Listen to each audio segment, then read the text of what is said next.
Okay, so let's dive into a topic that's I mean it's heavy but also incredibly important to get a handle on the Yes. origins of ISIS. I mean, you wanted to really understand how this group came to be, and you've given us a really fascinating mix of sources to work with for this deep dive. YouTube videos, we got news outlets, documentaries, and even some analysis from think tanks. Hmm.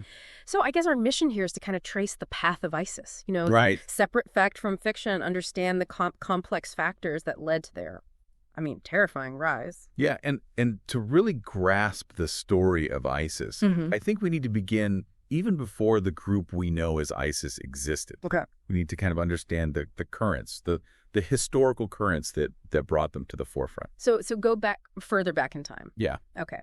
Yeah, it seems like a lot of the documentaries we have point to 1979 and the Soviet invasion of Afghanistan as like a crucial starting point. Right. It's interesting how that conflict so far away seems to have played such a big role. Yeah, it was a pivotal moment.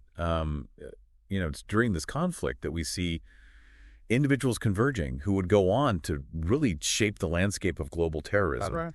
And key among them are Osama bin Laden and Abu Musab al-Zarqawi. Oh, wow. Two figures whose names are practically synonymous with terror, but, Yeah.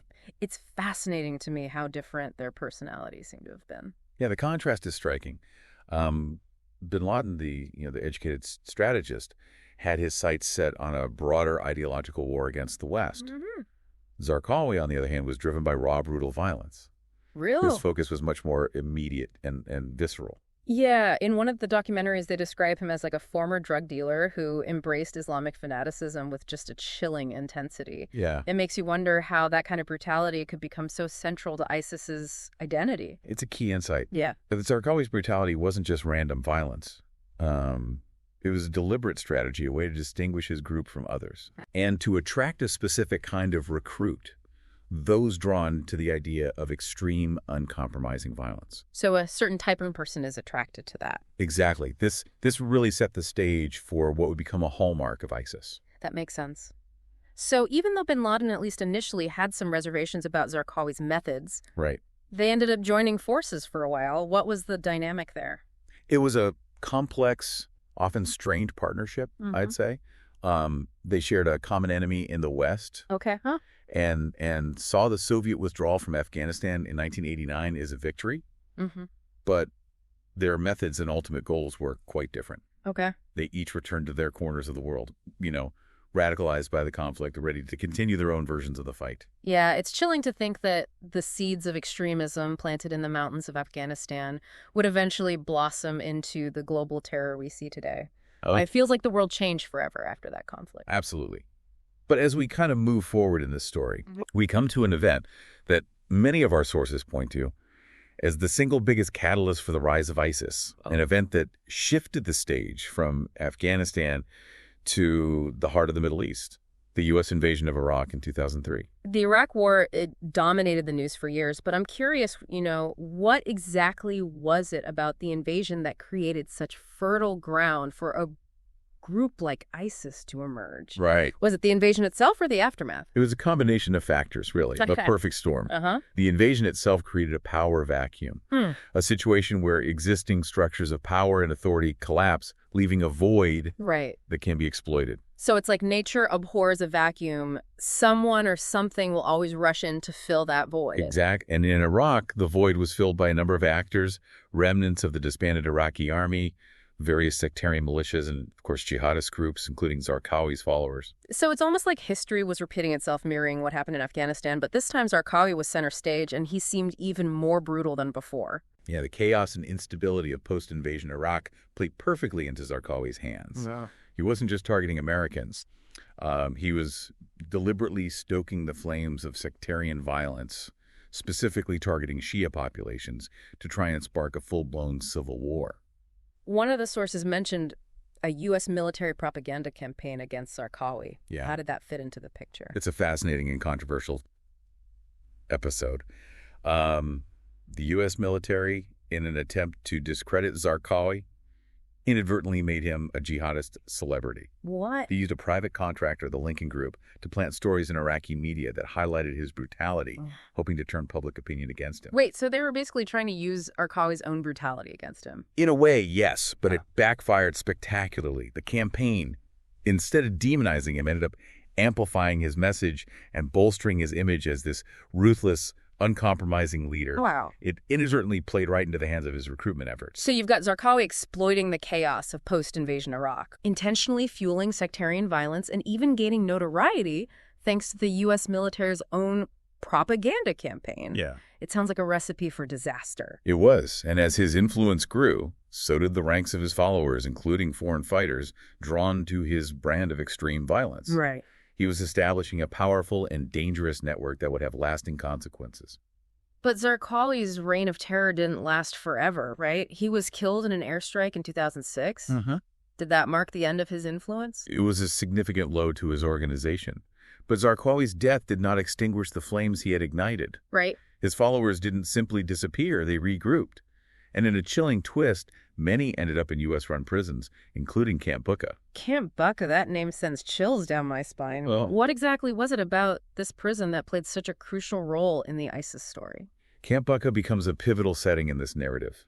Not only did it hold thousands of suspected insurgents, it also unintentionally provided a breeding ground for the future leadership of ISIS. It's there that we see the rise of Abu Bakr al-Baghdadi, the future leader of ISIS. I remember reading about Baghdadi, the elusive, shadowy figure who declared himself the caliph of the Islamic State. It's hard to believe that his path to power started in an American prison camp. That's what makes this so compelling within the confines of Camp Bucca.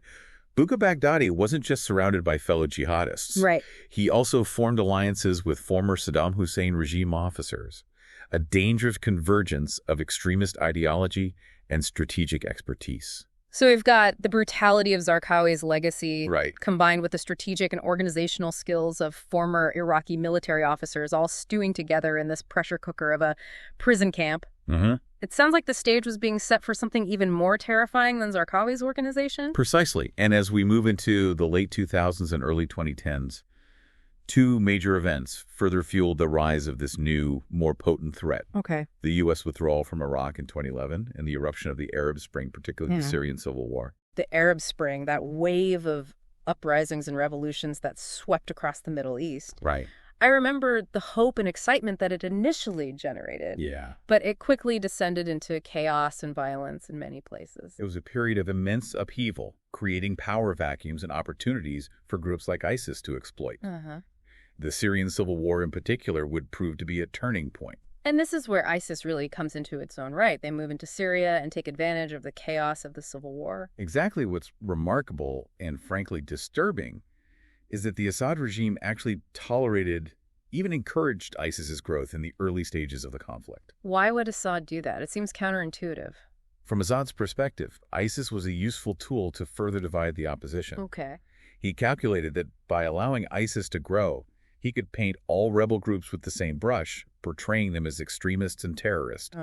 This was a way to solidify his own power, even if it meant unleashing a monster that would eventually turn against him. So while ISIS was establishing a foothold in Syria, what was happening back in Iraq? Had the situation stabilized at all after the U.S. withdrawal? Unfortunately, no.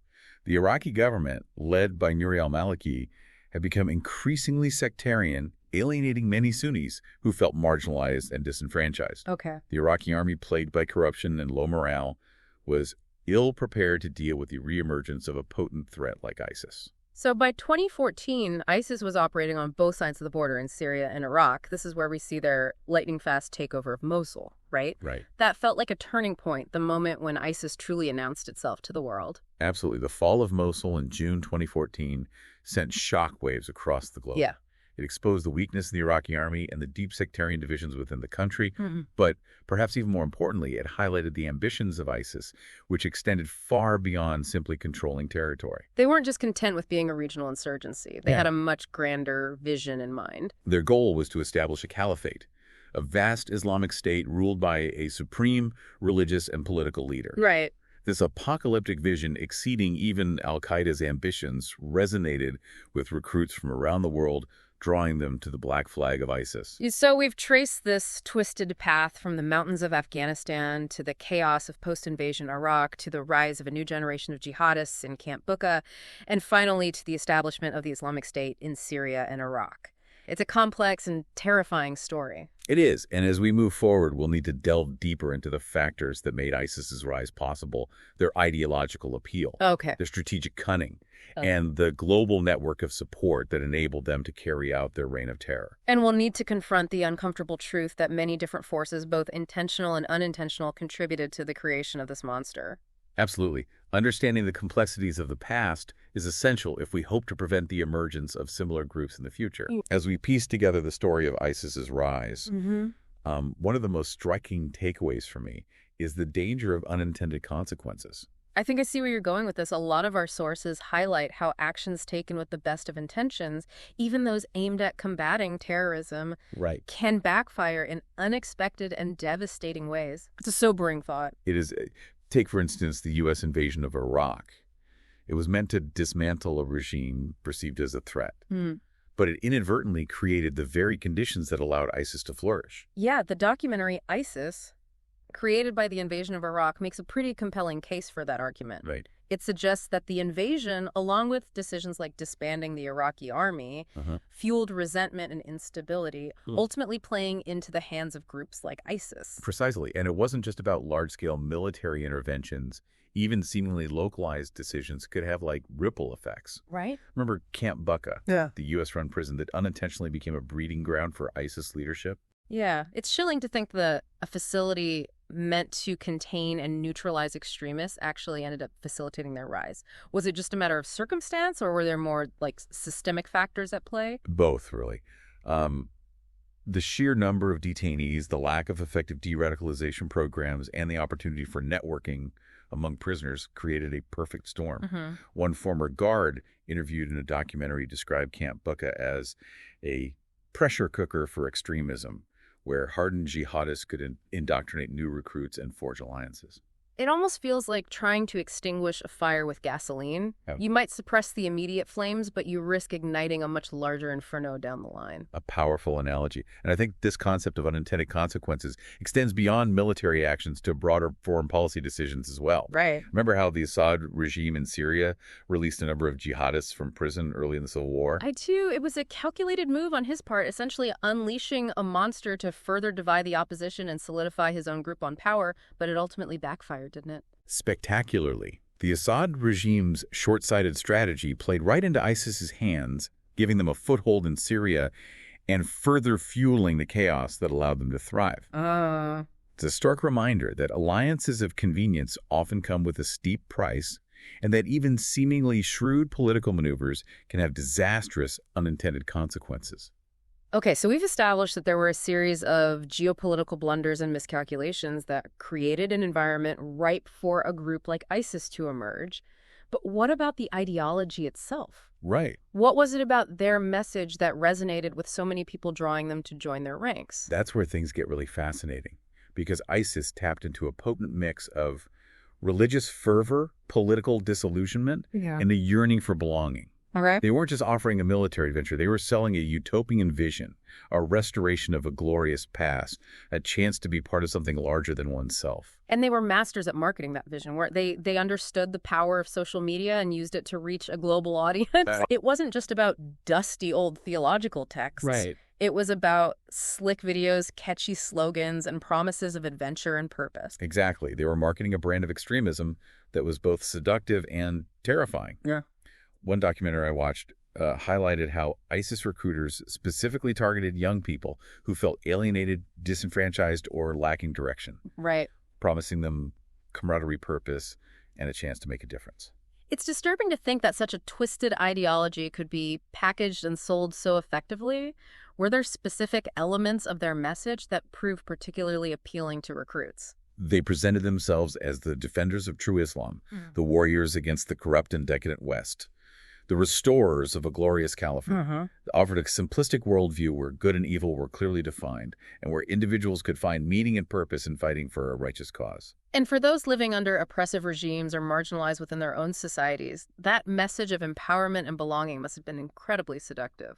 Absolutely. The promise of a better world, even one built on violence and intolerance, can be very alluring, especially to those who feel disenfranchised or hopeless. Yeah. It's a reminder that tackling extremism requires more than just military might. Mm-hmm. It demands addressing the underlying social and political conditions that make people susceptible to these kinds of ideologies. So we've talked about the geopolitical blunders, the seductive power of ideology, the allure of belonging. But what about the practical realities of ISIS's rise? Right. How did they go from a relatively obscure group to a major force controlling territory and resources? That's where their strategic cunning and ruthlessness truly come into play. Oh, okay. They were masters of exploiting weaknesses, both in their enemies and in the systems they sought to undermine. Uh-huh. They understood how to turn chaos to their advantage, and they weren't afraid to use brutality to achieve their goals. Give me some concrete examples. How did they manage to pull off such a dramatic rise to power? Well, take their initial expansion in Syria, for example. They strategically targeted areas where the Assad regime had withdrawn, Okay. essentially filling the void left behind and establishing a presence without directly confronting the Syrian military. So they weren't initially engaging in head-on battles. They were playing a more subtle game, taking advantage of the chaos and instability of the civil war. Precisely. And as they gained territory, they attracted more recruits, foreign fighters drawn to their ideology, disillusioned locals seeking stability or opportunity, Right. and even former soldiers from the Iraqi army who brought with them valuable military experience. And that influx of manpower combined with their control of resources like oil fields gave them the means to sustain their operations and expand their reach. It became a self-perpetuating cycle of success and brutality. Exactly. And when they launched their invasion of Iraq in 2014, they targeted areas with large Sunni populations who felt marginalized and oppressed by the Shia-led government in Baghdad. So they were presenting themselves as liberators, as champions of the Sunni population, even though their true motives were far more sinister. It was a classic tactic of exploiting existing divisions and grievances. Uh-huh. And it worked, at least initially. The Iraqi army, weakened by corruption, demoralized by a lack of support, and outmaneuvered by ISIS's lightning-fast offensive, simply crumbled. And that stunning victory, the capture of Mosul, Iraq's second largest city, sent shockwaves across the world. It was a symbolic victory that gave them control over even more resources and solidified their image as an unstoppable force. Mosul was a turning point. No doubt it marked the height of their power, the moment when they seemed poised to achieve their goal of establishing a caliphate that stretched across the Middle East. But that moment of triumph was also the beginning of their downfall. Yeah. The world was finally waking up to the threat they posed. The gruesome execution of James Foley, the massacre of Yazidis, the reports of horrific atrocities coming out of ISIS-controlled territory, these events sparked outrage and horror across the globe. And they galvanized international action.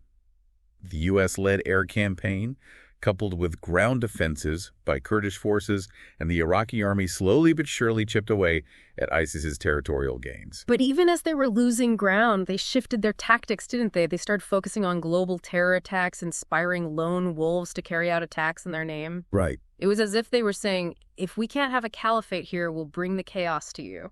It was a desperate but dangerous strategy born out of their dwindling fortunes on the battlefield. Right. They were trying to maintain relevance to spread fear and chaos, even as they were losing their grip on territory. And while they were eventually defeated militarily, the threat of ISIS and their ideology did not vanish overnight. So even though ISIS no longer controls the vast swaths of land they once did, their legacy of brutality and extremism continues to haunt us. Absolutely. Defeating a group like ISIS requires more than just military victories. It demands a comprehensive approach that addresses the root causes of extremism: poverty, injustice, political instability, and the allure of simplistic ideologies that offer easy answers to complex problems. It's a battle fought not just on battlefields, but in classrooms, in communities, and in the hearts and minds of people around the world. Precisely. It's about countering narratives of hate and division, promoting education and critical thinking, and building societies where everyone has a stake in a future that offers hope rather than despair. Okay, we've explored the historical backdrop, the geopolitical missteps, the seductive power of ideology, and the strategic cunning that allowed ISIS to rise. But there's another layer to this story that I think is essential to address: the conflicting narratives and the attempts to assign blame for the rise of ISIS. It's a politically charged topic, and I'm curious to hear your perspective. You're right. It's a minefield. Right. And it's easy to get lost in the finger pointing and accusations. Right. But I think it's crucial to approach this with a critical eye, Okay. to understand the various perspectives and the motivations behind them, Uh-huh. and to ultimately form our own informed conclusions. So let's dive into that minefield. Let's unpack the blame game and try to make sense of the competing narratives surrounding the origins of ISIS. All right, so let's unpack some of these competing narratives. One that comes up a lot, especially in the more conservative-leaning sources we have, puts the blame squarely on the Obama administration. Right. In fact, one video clip from the Wall Street Journal features a soundbite of Trump on the campaign trail saying, Yeah. I call President Obama and Hillary Clinton the founders of ISIS. They're the founders. It's a powerful accusation and one that resonated with a lot of people. The argument hinges on the idea that Obama's policies, specifically the withdrawal of U.S. troops from Iraq in 2011, created the vacuum that allowed ISIS to flourish. And there's no denying that the withdrawal, combined with the ongoing chaos of the Syrian civil war, did provide like a window of opportunity for ISIS. Right. But was it really the sole or even primary cause of their rise? That's where the nuance gets lost in the political rhetoric. Right. While the timing of the withdrawal undoubtedly played a role to pin the blame entirely on al-Qaeda, Obama ignores the much deeper roots of the problem. As we've discussed, ISIS emerged from the ashes of al-Qaeda in Iraq, which itself was a product of the U.S. invasion and the subsequent chaos and instability that followed. So it's a bit like saying the person who removes a tourniquet is responsible for the wound bleeding, when in reality the wound was there all along. Exactly. Attributing ISIS's rise solely to the withdrawal Yeah. ignores the decisions of previous administrations, the role of sectarianism in Iraqi politics, the unintended consequences of policies like disbanding the Iraqi army, and the emergence of figures like Zarqawi, who are already laying the groundwork for a brutal extremist movement. It seems like a classic case of oversimplification for political gain rather than a genuine attempt to grapple with the complexities of the situation. What about the argument that places the blame squarely on the U.S. invasion itself? We saw that perspective come up in a few of the documentaries, particularly those with a more critical view of U.S. foreign policy. Yeah, that argument holds that the invasion itself was the original sin, so to speak, setting in motion a chain of events that led inevitably to the rise of ISIS. Right. The idea is that by toppling Saddam Hussein, the U.S. destabilized the region, fueled resentment among the Sunni population who had held power under Saddam, and inadvertently brought together former Ba'athist officers and jihadist groups who would eventually form the core of ISIS. And some of the sources highlighted specific decisions made during the occupation, like the de-Baathification policy, which purged members of Saddam's party from government positions, Right. creating a pool of disgruntled and experienced individuals who are ripe for recruitment by groups like ISIS. Precisely. And then there was the disbanding of the Iraqi army, which put thousands of trained soldiers on the streets with no jobs and a deep sense of grievance, fertile recruiting ground for the insurgency that would eventually morph into ISIS.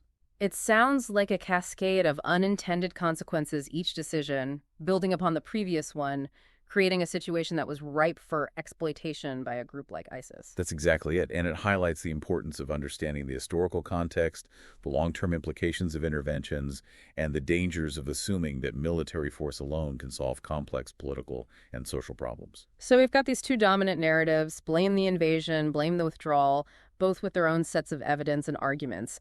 But it seems like they both miss a crucial piece of the puzzle, the role of ideology. You're right. Several of the think tank analyses we reviewed emphasize that while the political and military landscape undoubtedly provided fertile ground for ISIS, it was their ideology, their twisted interpretation of Islam, that truly gave them their power and appeal. They offered a stark black and white worldview, a sense of belonging, a promise of glory and redemption through violence. And they were incredibly effective at spreading their message, especially through social media, targeting young people who felt disenfranchised, alienated, or simply lost in the complexities of the modern world. That's a key point. ISIS understood that ideology is a powerful force, and they used it masterfully to attract recruits, justify their brutality, and build a global network of support. So where does all of this leave us? We've got conflicting narratives, political agendas, and complex historical forces all swirling around this issue. How do we, as informed citizens, navigate this minefield of information and come to our own conclusions about the origins of ISIS? That's where critical thinking becomes our most valuable tool. It's about not accepting any single narrative at face value, but instead examining the evidence, considering multiple perspectives, and recognizing that the truth is often messy and multifaceted. It's about acknowledging that there's no single villain, no easy answer, no magic bullet that will solve the problem of extremism. It's about understanding the complex interplay of factors, historical, political, ideological, social, that contributed to the rise of ISIS, and it's about applying that understanding to the challenges we face today. So what does that look like in practice? What are the key takeaways, the lessons we can learn from this deep dive into the origins of ISIS? I think the most crucial lesson is that extremism thrives in environments of chaos, instability, and injustice. Okay. Whether it's the chaos of a foreign invasion, the instability of a failing state, or the injustice of political and economic marginalization, these are the conditions that create fertile ground for groups like ISIS to emerge. So it's not just about fighting terrorists on the battlefield, it's about building a world where extremism has less fertile ground to take root. Precisely. It's about promoting good governance, fostering inclusive societies, addressing economic disparities, and providing opportunities for young people who might otherwise be lured by the siren song of extremism. It's about creating a world where hope trumps despair, where dialogue replaces violence, and where we recognize our shared humanity even in the face of difference and division. That's a tall order. It is, but the alternative, as the story of ISIS so tragically demonstrates, is far more terrifying. Well said. And on that note, I think it's time to wrap up our deep dive into the origins of ISIS. It's been a heavy but essential journey, one that's left us with a lot to ponder. And as we conclude this exploration, I want to leave you with a final thought. The factors that allowed ISIS to rise, political instability, sectarian conflict, economic disparities, and the spread of extremist ideology, these challenges persist in various forms around the world. So the fight against extremism is far from over. It's an ongoing struggle that requires vigilance, critical thinking, and a commitment to building a more just and equitable world. A world where the seeds of hatred and violence find it harder to take root, and a world where future generations are spared the horrors that ISIS unleashed upon the world. Powerful words to end on. And to our listener, we encourage you to continue exploring this topic, to challenge the narratives you encounter, and to be an active participant in shaping a future where peace and understanding prevail. Because in the end, knowledge is our most powerful weapon against the darkness.